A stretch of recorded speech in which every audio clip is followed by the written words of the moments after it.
नमस्कार प्यारे विद्यार्थियों, मैं अंकित वर्मा आपका तहे दिल से स्वागत करता हूं आपके अपने YouTube channel math study with Ankit पर। विद्यार्थियों, जैसा कि आपको पता है कि हम पढ़ रहे हैं कक्षा 8 का नया सिलेबस 2023 और 24 के नए सिलेबस के अकॉर्डिंग। हमने लास्ट लेक्चर के अंदर पढ़ा कि एक्सरसाइज 2.1 में हमने देखा कि किस तरह हम इक्वेशन को हल करते हैं, किस तरह एक्स वाई जेड के मान निकाल के लेके आती हैं। तो विद्यार्थियों, आज की वीडियो के अंदर अर्थात आज का सेशन हम प्रश्नावली 2.2 पर करने वाले हैं और आज का सेशन बड़ा ही मज़ेदार और इम्पोर्टेंट होने वाला है, क्योंकि आज की सेशन के अंदर हमारा ये चैप्टर भी फिनिश हो जाएगा और यहाँ से इम्पोर्टेंट क्वेश्चन आना है, क्योंकि यहाँ यहीं से बड़ा क्वेश्चन उठने की संभावना होती है और यहीं से आपको एक क्वेश्चन देखने को पक्का मिलेगा। विद्यार्थियों, बिल्कुल छोटा सा चैप्टर है, बिल्कुल इजी सा है। तो विद्यार्थियों, आज का वीडियो लास्ट तक देखना, बड़ा ही मज़ा आने वाला है। तो चलिए चलते हैं स्टेप बाय स्टेप क्वेश्चन के अंदर और हम ले चलते हैं अपनी मैथ की दुनिया पर। तो चलिए चलते हैं क्वेश्चन नंबर फर्स्ट पर। तो प्यारे विद्यार्थियों, ये है हमारा क्वेश्चन। क्वेश्चन क्या कहता है कि निम्न रैखिक समीकरण को हल कीजिए। जो हमें कुछ समीकरण दी है उनको हमें हल करना है। तो विद्यार्थियों, बड़ा ही इजी है, बस आपको बेशक इस वीडियो को लास्ट तक देखना है, आपको सब समझ में आ जाएगा।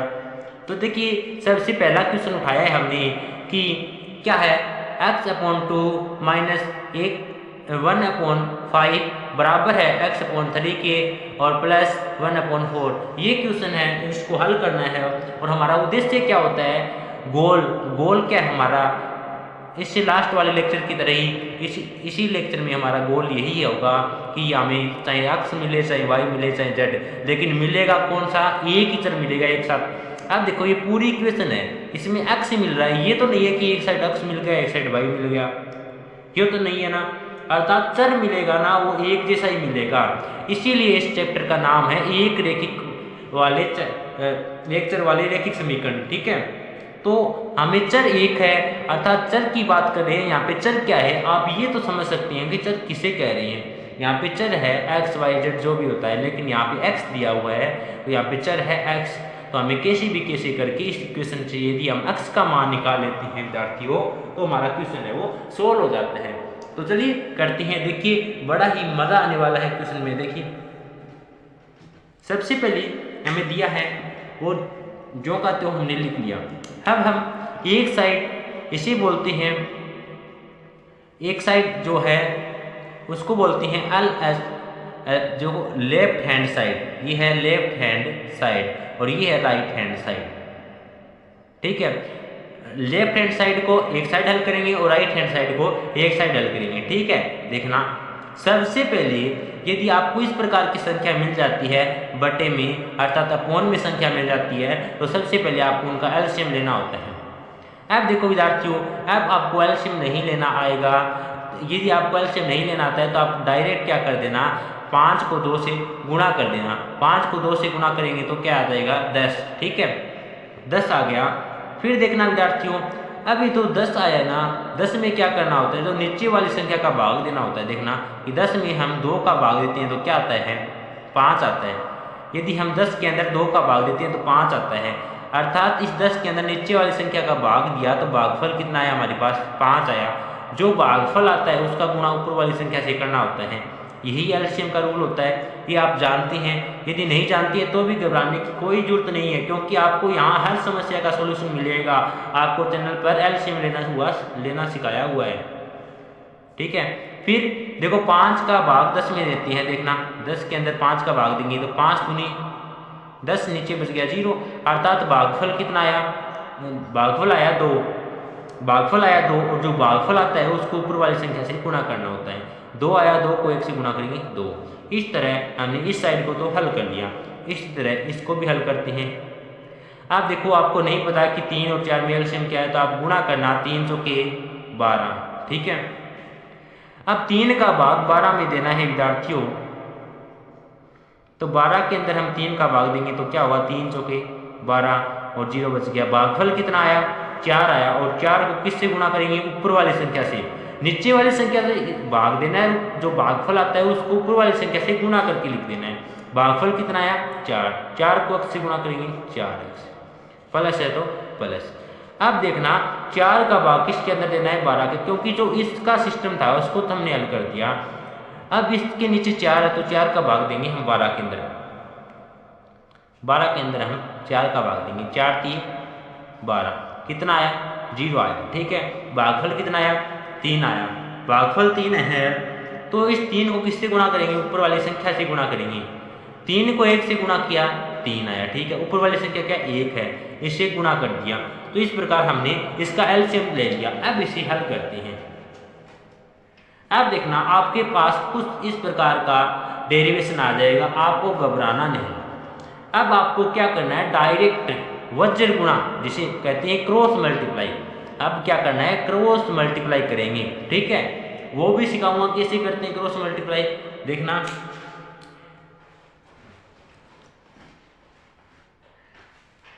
अब देखना इस चीज का क्रॉस मल्टीप्लाई करते हैं। सबसे पहले ऊपर ये संख्या ना इसको यहीं रख लो, पहले समझो कि क्रॉस मल्टीप्लाई होता क्या है। जैसे कि 5/2 है बराबर में 3/4 है, तो क्रॉस मल्टीप्लाई होता है कि इसका गुणा इससे कर दो और इसका गुणा इससे कर दो, यही क्रॉस मल्टीप्लाई होता है। तो सेम प्रोसेस हम यहाँ अपनाएंगे कि 5x - 2 तो है ही, इसका गुणा इससे करेंगे और इसका गुणा इससे करेंगे। देखना 5x - 2 ऐसे का ऐसा था, इसका गुणा किससे करेंगे 12 से। और एक बात याद रखना, पहले इसका गुणा मत कर देना, पहले इससे इसका गुणा करके लिखना है। ठीक है, वैसे फर्क तो नहीं पड़ता, लेकिन आपको हमेशा के लिए याद रखना है, कई जगह इसका इफेक्ट आ जाता है। आपको इसका गुणा पहले इसके साथ करके लिख देना है, फिर इसका गुणा इससे करना है। देखो मैंने इसके साथ 12 का गुणा कर दिया। ठीक है, अब क्या करेंगे 4x + 3 है, इसमें किसका गुणा करेंगे 10 का। क्यों करेंगे, क्योंकि इसका इसके साथ मल्टीप्लाई करना था। अब चलिए अब इनका गुणा करते हैं। जब 12 का 5 से गुणा किया तो 12 × 5 = 60x, 12 को 2 से गुणा किया 12 दूनी 24 बराबर 10 को 4 से गुणा किया 40, साथ में x भी है तो x लगा दो। 10 को 3 से गुणा किया 30। कोई दिक्कत है क्या विद्यार्थियों यहीं तक? आई होप कि आपको कोई दिक्कत नहीं होगी। देखना अब आपके पास कुछ इस प्रकार मिल जाता है, तो आपको क्या करना होता है, आपको x वाले टर्म को एक साइड करना है और बिना x वाली टर्म को एक साइड करके उनको लिख लेना है, फिर आपको वहाँ से सॉल्यूशन मिल जाएगा। तो यहाँ पे देखो 60x x का है तो 60x को मैं तो यहीं रखता हूँ, x को इस साइड लेके आता हूँ, बिना x को इस साइड लेके आता हूँ, और 40x प्लस का है इधर आएगा तो माइनस का 40x। ठीक है, अब देखना ये प्लस का 30 तो है ही, प्लस का 30 है ना, तो प्लस का 30 तो ऐसे का ऐसा, लेकिन माइनस का 24 है वो इधर जाएगा तो क्या हो जाएगा प्लस का 24। ऐसा क्यों किया विद्यार्थियों, क्योंकि मुझे x का एक साइड करना था और बिना x का एक साइड करना था। ठीक है, अब आपने इतनी प्रोसेस कर ली, उसके बाद देखो 60 में से 40x गया 20x बचा, फिर 30 और 24 कितना है 54। फिर आपको क्या करना है x की वैल्यू निकालनी है। हमारा उद्देश्य क्या था, कैसे भी कैसे करके चर की वैल्यू निकालनी है। यहाँ पे चर क्या है x है, लेकिन x के साथ में तो एक गुणा में है 20, कोई बात नहीं है, गुणा में है तो इधर भेज देंगे, इधर जाएगा तो क्या हो जाएगा भाग में, क्योंकि गुणा में होता है वो इधर जाके भाग में होता है। ये सब चीजें हमने पहले वाले वीडियो के अंदर सीखी है। अब देखना आपके पास आ जाता है 54/20। तो विद्यार्थियों वैसे तो हमारा आंसर आ गया है, लेकिन इसको भी हम थोड़ा सा इजी कर सकते हैं, सरल कर सकते हैं। कैसे कर सकते हैं, क्यों देखना मुझे पता चल रहा है कि इसके अंदर भी 2 का भाग जा रहा है, इसके अंदर भी 2 का भाग जा रहा है। तो जब इसके अंदर 2 का भाग दिया तो क्या आया 27 आया, और जब इसके अंदर 2 का भाग दिया तो क्या आया 10 आया। ऐसा क्यों करना पड़ता है विद्यार्थियों, हमारा आंसर वही होता है जब जहाँ तक हम लास्ट तक इसको सरल कर देते हैं। तो विद्यार्थी ये था आपका क्वेश्चन, बिल्कुल इजी क्वेश्चन थे, स्टेप बाय स्टेप आपको चलना था, कुछ नहीं है जो जैसे का तैसा है। पहले एलसीएम लेना था, फिर क्रॉस मल्टीप्लाई करना है, फिर उसके बाद x को एक साइड करना है, बिना x वाली संख्या को एक साइड करना है, और फिर हमारा उद्देश्य था कि x का मान कैसे भी कैसे करके निकालना है। यदि विद्यार्थियों आपको ये क्वेश्चन समझ में आया तो प्लीज कमेंट में लिख देना, ताकि मुझे पता चल सके कि आपको क्वेश्चन समझ में आ रहे हैं। तो चलिए अब चलते हैं नेक्स्ट क्वेश्चन नंबर 2 पर। तो विद्यार्थियों क्वेश्चन नंबर 2 ये रहा हमारा। देखना सेम वही प्रोसेस है। क्या है, हमें दिया हुआ है कि n/2 3n/4 प्लस 5n/6 बराबर है 21। इसको सॉल्यूशन करके हमें इस यहाँ पर किसका मान निकालना है विद्यार्थियों। सबसे पहले आपका काम होता है कि आपको यहाँ पे चर पहचानना होता है कि यहाँ पे चर कौन सा है। तो आपने देखा कि चर यहाँ पे तो n है, तो हमारा उद्देश्य है कि लास्ट में हमें n का मान लेके आना है। तो चलिए चलते हैं। सबसे पहले मैंने आपको बताया था कि यदि आपको अपॉन में संख्या मिल जाए तो वहाँ पे आपको एलसीएम लेना होता है। तो सबसे पहले इनका एलसीएम लेते हैं। तो एलसीएम क्या आ जाएगा विद्यार्थियों। अब बोलोगे कि सर आपने पीछे वाले क्वेश्चन में तो बता दिया कि गुणा कर दो, यहाँ पे भी सेम कर देना यदि आपको पता नहीं चल रहा। ठीक है, देखो 2 को 4 से गुणा किया 8, 8 को 6 से गुणा किया 48 आ गया। ठीक है,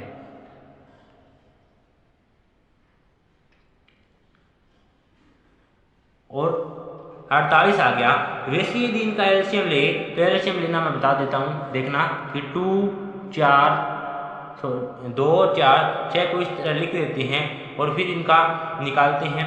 देखना सबसे पहले इसके अंदर 2 का भाग देते हैं तो 2 एकम 2, फिर 2 दूनी 4, 2 तिये 6, फिर देखो 2 का भाग जा रहा है वापस 2 का भाग दिया, एक ऐसे का ऐसा 2 एकम 2, और 3 के अंदर भाग नहीं जा रहा तो 3 ऐसे का ऐसा, फिर वापस किसका भाग जा रहा है 3 का, तो 1 ऐसे का ऐसा और 3 एकम 3, अर्थात लास्ट में 1 आ गया ना।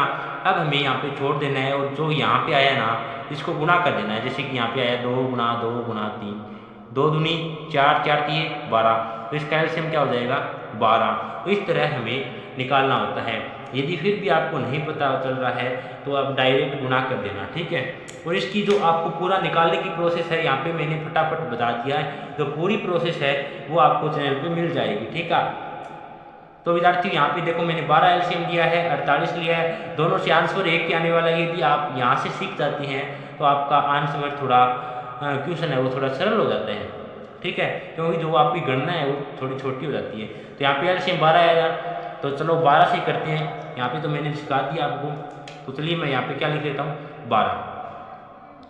अब देखना विद्यार्थियों, सबसे पहले क्या करते हैं, जो इस टर्म को उठाते हैं, इस संख्या को उठाते हैं, तो नीचे वाली संख्या क्या है 2, इस 2 का भाग 12 के अंदर देती हैं। तो आपको पता है कि 12 के अंदर 2 का भाग देते हैं तो 2 छिका 12, भागफल आता है 6, 6 को 1 से गुणा किया 6n, माइनस है तो माइनस, फिर 4 का भाग 12 में दिया तो देखो 12 के अंदर 4 का भाग देंगे तो 4 तिये 12, 0 आ गया। भागफल कितना आया 3, 3 को किससे गुणा करेंगे इस ऊपर वाली संख्या से, क्योंकि इसकी नीचे वाली संख्या से भाग दिया ना, इसी की ऊपर वाली संख्या से गुणा करेंगे।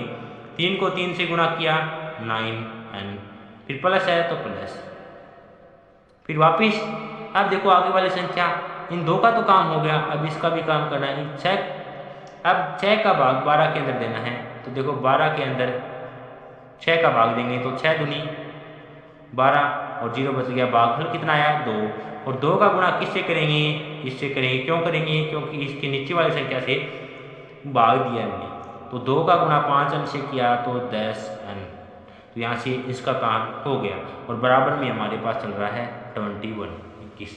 ठीक है, अब विद्यार्थियों अब वही प्रोसेस देखो, इन सभी क्वेश्चनों में एक ही प्रोसेस रहनी है। आपके पास पहले एलसीएम लेना होता है, फिर उसका क्रॉस मल्टीप्लाई करना है। अब यहाँ पे देखो, यहाँ इसके नीचे कुछ नहीं है तो 1 मान लो, अब इसका क्रॉस मल्टीप्लाई करना है। देखो 1 को इस संख्या से मल्टीप्लाई करूँगा, कोई इफेक्ट नहीं आएगा, कोई प्रभाव नहीं पड़ेगा, क्योंकि 1 को 1000 से गुणा करो तो 1000 रहता है, 1 को 10 से गुणा करते हैं तो वो 10 ही रहता है। तो 1 को मैंने इससे गुणा किया तो 1 रहेगा, लेकिन 21 को भी 12 से गुणा करना है। देखो 6n minus 9n plus 10n ऐसे का ऐसा ही रहेगा, लेकिन यहाँ पे 21 था और 21 का गुणा किससे भी करना है 12 से। तो अब देखो 21 का गुणा 12 से करते हैं, तो 21 का गुणा 12 से करते हैं तो क्या आएगा, मैं कर देता हूँ 252 आ जाएगा। ठीक है, 252 आ जाएगा, तो इसकी जगह मैं क्या लिख दूँ 252। अब इसको हल कर लेते हैं। हम कैसे हल करते हैं कि अन वाली संख्या को एक साइड कर लेती है और बिना अन वाली संख्या को एक साइड कर लेती हैं। अब आप कहोगे कि सर अन वाली संख्या तो एक साइड ही है, तो हमारे लिए तो और ही अच्छा हुआ, हम तो चाहते ही थे। तो देखो प्लस के 10n और प्लस के 6n कितना होता है विद्यार्थियों 10 और 6 16 अन हो गए, 16 अन और माइनस में क्या है 9 अन। तो देखो 16 अन में से 9 अन गए, कितने बचेंगे विद्यार्थियों? 7 अन बचेंगे। तो यहाँ से देखना, यहाँ से बचेगा हमारे पास 7 अन, बराबर में चल रहा है हमारे पास 252। हमें तो क्या निकालना है? अन निकालना है, क्योंकि हम चर का मान निकाल रहे हैं। पढ़ भी हम एक चर वाले रेखिक समीकरण रहे हैं, तो हमें चर की वैल्यू लेके आनी है। हमारा तो उद्देश्य ही यही था सर। तो चलिए अन की वैल्यू निकालते हैं। तो 7 अन बराबर 252 है, 252 है। तो देखो अन का मान निकालना है, तो 7 इसके साथ गुणा में 7 भी है, तो कोई बात नहीं है, 7 को यहाँ से हटा के हम इधर भेजेंगे तो वो भाग में चला जाएगा। अब 7 का भाग इसके अंदर देना है, तो 7 ये 21 3 पर भाग जा रहा है, बच गए 4 और 2, 7 सिक्के 42 और यहाँ से हमारे पास अन की वैल्यू निकल के आती है 36 और यही आंसर हो जाएगा और यही चर की वैल्यू हो जाएगी। इस तरह विद्यार्थियों आपको अन का मान अर्थात जो चर दिया होता है उसका मान निकालना होता है। ठीक है विद्यार्थी, बिल्कुल इजी सा है।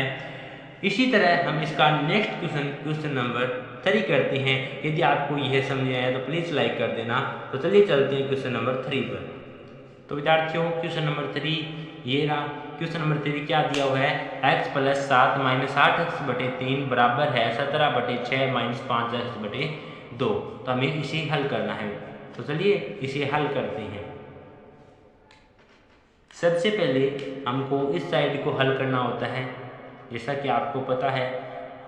ठीक है, इस साइड को हल करते हैं। वैसे तो आप जी चाहे उस साइड को पहले हल कर सकते हैं, लेकिन जैसा हमें जचा हुआ है इस साइड को हल करते हैं। इसके नीचे कुछ नहीं है, उसके इसलिए 1 मान लेते हैं।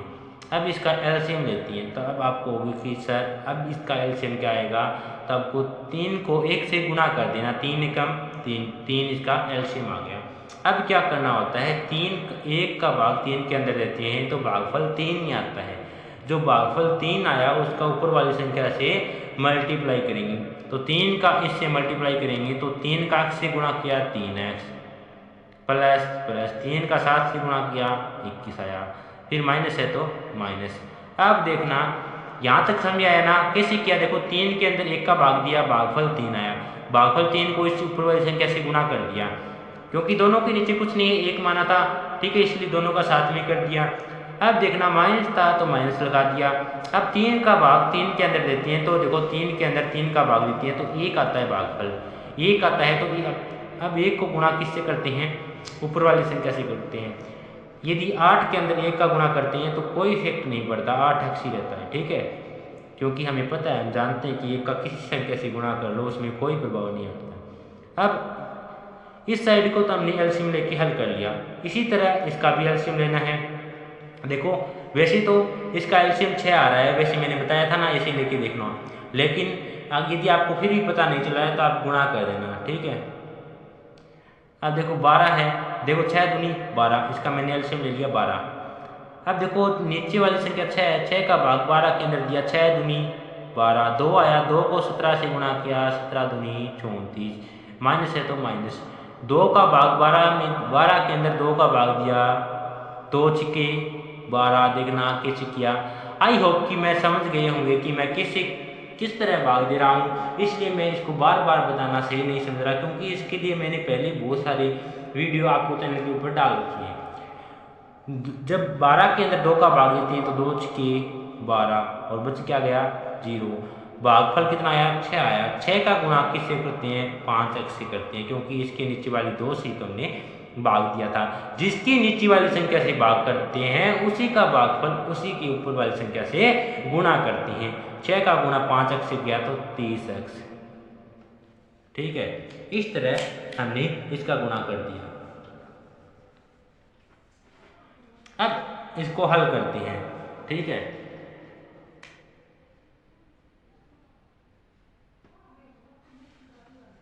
अब देखना विद्यार्थियों, एक ट्रिक और बता रहा हूँ। देखना, यदि इसके नीचे वाली संख्या सेम हो, ऊपर वाली संख्या सेम हो, तो हम नीचे वाली संख्या से इसको काट सकते हैं। देखो 3 का भाग मैंने इसमें दिया, 3 एकम 3 आया, और 3 का भाग इसके अंदर दिया, 3 चौके 12 आया, तो यहाँ पे तो 1 बच गया और यहाँ पे 4 आ गया। अब आप कहोगे सर ये कैसे कर दिया, हमें तो कुछ नहीं समझ में आया। कोई बात नहीं है, मैं बता रहा हूँ। जैसे कि देखो 3/2 है और 4/2 है। अब देखो नीचे सेम संख्या है तो 2 को मैं 2 से काट सकता हूँ, क्योंकि बराबर में अगर 2, जैसे कि बराबर में 2 है तो 2 को 2 से काट सकते हैं ना। उसी तरह यदि बराबर में सेम संख्या, सेम पोजीशन पर संख्या हो, ठीक है, या आपस में कट रही हो तो उसको काट सकती हैं। देखो 2 से 2 काट दिया, यहाँ पे आंसर आया 3 बराबर 4। लेकिन यदि हम इनका गुणा करके देखें, 3 को 2 से गुणा किया 6, 4 को 2 से गुणा किया 8 आया। क्या आया? 8। यहाँ पे मान लो इसके साथ x भी है, ठीक है, तो 6 इसके नीचे भेज देते हैं, ठीक है। तो यहाँ पे भाग जाएगा वापस, 2 चौकी 8, 2 तिया 6, आंसर वही आएगा 4/3 या फिर 3/4। तो यहाँ से हम ऐसे काट सकते हैं, क्योंकि छोटी छोटी चीज़ें ही आपको सीखनी होगी, जिससे कि आपका मैथ आप बिल्कुल फास्ट तरीके से कर सकते हैं। तो देखिए अब आपको यहाँ पे 4 आ गया। अब इस 3 को नहीं गिनना, आपको 12 को नहीं गिनना, क्योंकि इसके अंदर 3 का भाग दिया, इसके अंदर भी 3 का भाग दिया, क्योंकि मुझे पता था कि ये 3 से कट रही है। अब 4 को इससे गुणा करना है और 1 को इससे गुणा करना है। अब देखो 1 को इससे गुणा करेंगे तो कोई फर्क नहीं पड़ेगा, ऐसे का ऐसा रहेगा 34 - 30x। लेकिन जब 4 का गुणा इससे करेंगे, 4 तिये 12x, और 21 को 4 से गुणा करते हैं तो क्या आती हैं 21 चौके 84, माइनस 4 को 8 से गुणा करती हैं तो 32x। अब विद्यार्थियों x वाली साइड को एक साइड, x वाले टर्म को एक साइड कर लो और बिना x वाली को एक साइड कर दो। आप हमेशा के लिए रूटीन बना लेना कि x को एक साइड, इस साइड लेके आना है लेफ्ट हैंड साइड में, और बिना x वाली संख्या को इस साइड लेके जाना है। यहाँ पे 12x प्लस का है, माइनस का 32x है, तो 32 में से 12 जाएगा तो कितना बचेगा विद्यार्थियों? 32 में से 12 जाएगा तो आपके पास बचेगा माइनस का 20x, और प्लस का 84 भी है, 84 को हम क्या भेजेंगे इधर, और ये माइनस का 30x है वो इधर आ जाएगा प्लस का 30x, क्योंकि माइनस का इधर है तो इधर आएगा तो प्लस का। लेकिन यहाँ पे 34 है और ये 84 भी है, और 84 प्लस का था तो इधर जाएगा तो माइनस का हो जाएगा। देखना कैसे किया, वापिस देखना कि 32x 12x था, तो 32 में से 12 गया, माइनस का 20x बचा, लेकिन मुझे दिखाई दिया कि 30 भी x है वो इधर पड़ा है, तो मैंने इसको इधर लेके आया और 30x इधर आके प्लस का बन गया, क्योंकि इधर साइड वो माइनस का था। फिर मैंने देखा कि 84 इधर है, वो बिना x वाला है, तो मैंने 84 को इधर भेज दिया। अब इसको हल करते हैं, प्लस के 30x और माइनस के 20x, 30 में से 20 गया 10x, वो भी प्लस की, क्योंकि बड़ी संख्या प्लस की है, बराबर 84 में से 34 गया, कितना बचा विद्यार्थियों? 84 में से यदि 34 जाता है तो 50 बचता है, और हमें तो किसकी वैल्यू निकालनी है? x की, क्योंकि हमारा गोल क्या है? x का मान निकालना। तो इसकी गुणा में क्या है? 10 है, तो इधर भेजेंगे तो भाग में चला जाएगा, यहाँ से हट जाएगा। 10 का भाग 50 के अंदर, सॉरी साथ में क्या है?